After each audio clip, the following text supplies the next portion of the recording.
সিএর বিষয়ে আসি। আপনারা কিছুদিন যাবত শুনতে পাচ্ছেন যে সিএএ একটা বিরাট গুরুত্বপূর্ণ বিষয় হয়ে দাঁড়িয়েছে। কেননা যারা বাংলাদেশ থেকে এসেছে তাদেরকে বিভিন্ন জায়গায়, বিশেষ করে মহারাষ্ট্রে ধরপাকড় করা হচ্ছে, তাই তো? এবার আমি বারবার একটা কথা বলে এসেছি যে সিএ আমাদের অ্যাপ্লিকেশনটা করতে হবে। কেননা সিএ অ্যাপ্লিকেশন না করলে আমাদের যে সাংবিধানিক জায়গা, সেই সাংবিধানিক জায়গাটা আমাদের ভারতের বসবাসের ক্ষেত্রে তৈরি হচ্ছে না।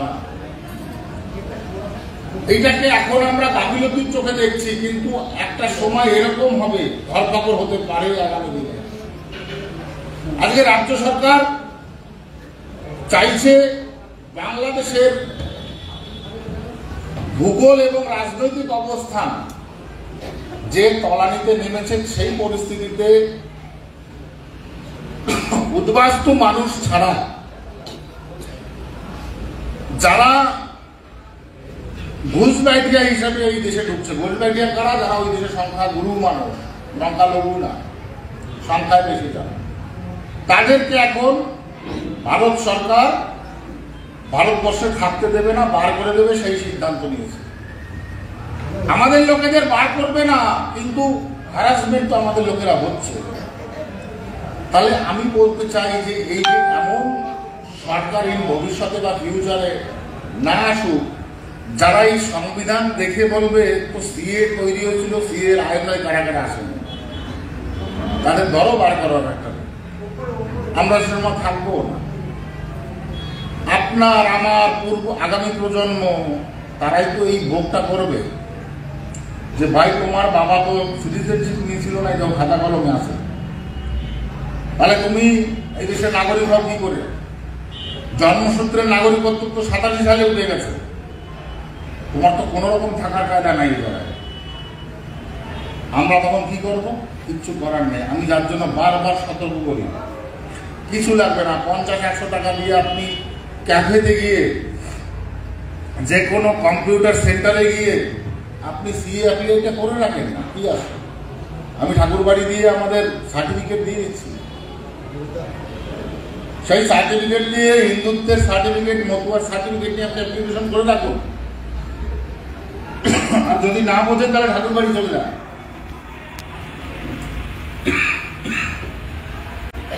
সিটিজেনশিপ কাদের নিতে হবে এটা আপনি জানেন। 51 সাল দিয়ে 87 সাল পর্যন্ত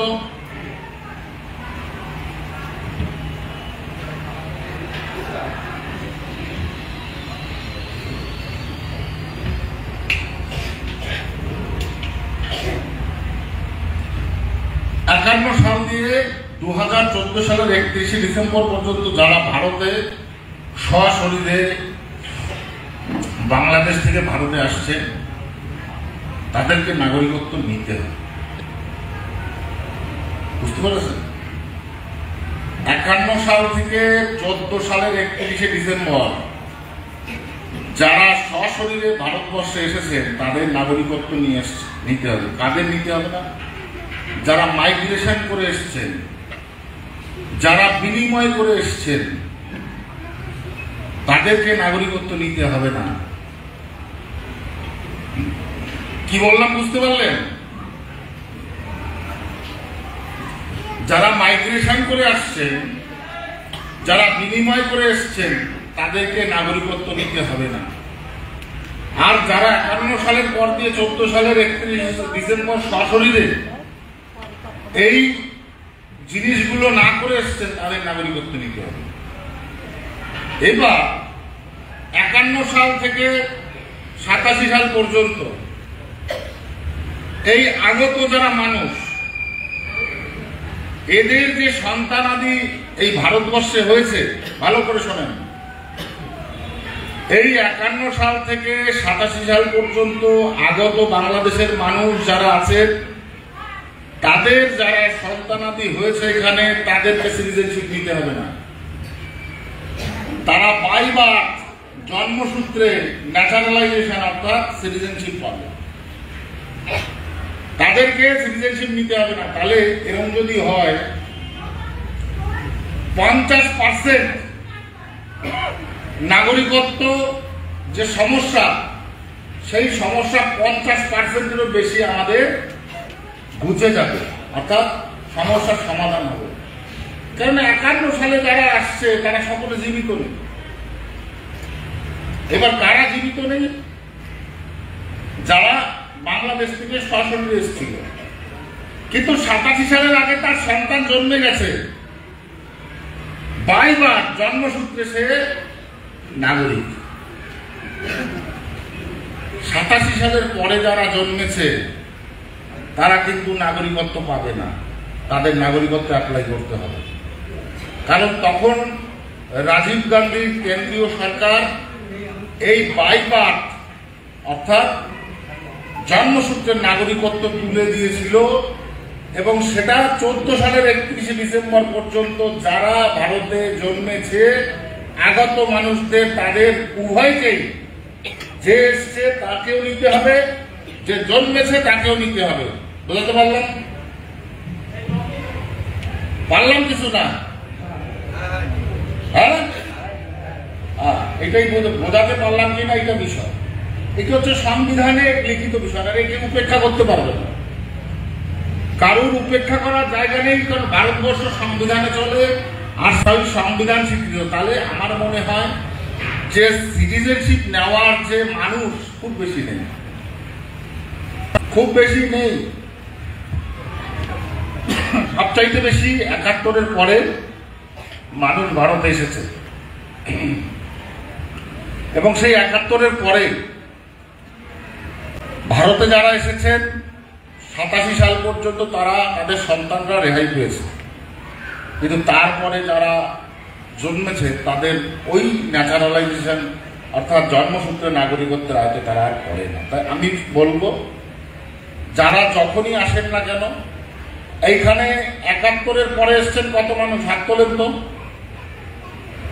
ভয় নাই, এই ফটো করা যাবে না, নির্দ্বিধায় হাত তোলেন। 71-এর পরে বাংলাদেশের থেকে ভারতে এসেছেন, আর 71-এর আগে আপনাদের সবার এই জায়গায় জন্ম, তাই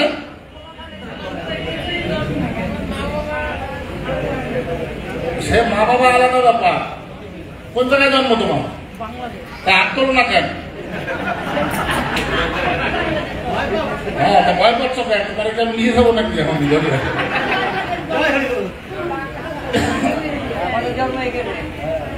যার জন্ম 87 সালের আগে এই জায়গায়, হ্যাঁ আপনার বয়স তো অবশ্যই 87 সালের আগেই হবে, স্বাভাবিকভাবে বলে যাচ্ছে।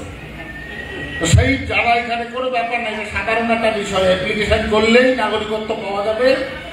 নাগরিকত্ব এবার সবাই ভাবছে যে কি, আমি তো চাকরি করি, এবার আমি যদি নাগরিকত্ব অ্যাপ্লাই করি তাহলে তো হয়ে গেল কাজ, আমার চাকরি শেষ।